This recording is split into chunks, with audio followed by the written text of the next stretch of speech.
À l'étranger, au Cambodge, plus de 5 millions d'électeurs étaient appelés aujourd'hui à renouveler l'Assemblée nationale. La participation semble très forte dès les premières heures.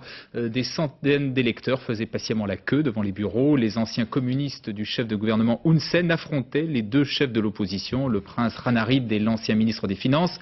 Les clés du scrutin, Maryse Burgot.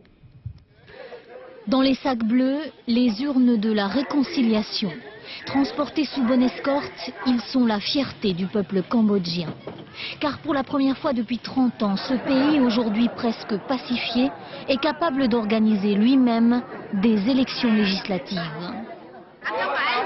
En ce dimanche de vote, 90% des électeurs se sont donc littéralement précipités pour accomplir leur devoir de citoyen.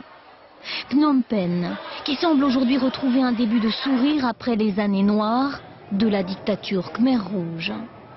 Les résultats ne seront pas connus avant une semaine, mais l'on sait déjà que le futur Premier ministre sera l'un de ces trois hommes. Le premier s'appelle Hun Sen. Il est l'actuel Premier ministre, communiste, fils de paysan et ex-Khmer Rouge. Il se targue aujourd'hui d'avoir pacifié le pays en obtenant la reddition de la résistance khmer.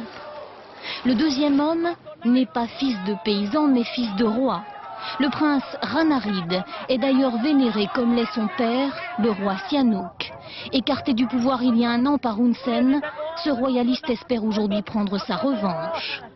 Le troisième homme est un brillant intellectuel, ex-ministre des Finances. Sam Rainsy porte les espoirs d'une jeunesse éduquée, hélas, des 20 ans d'autocratie incarnés par Hun Sen.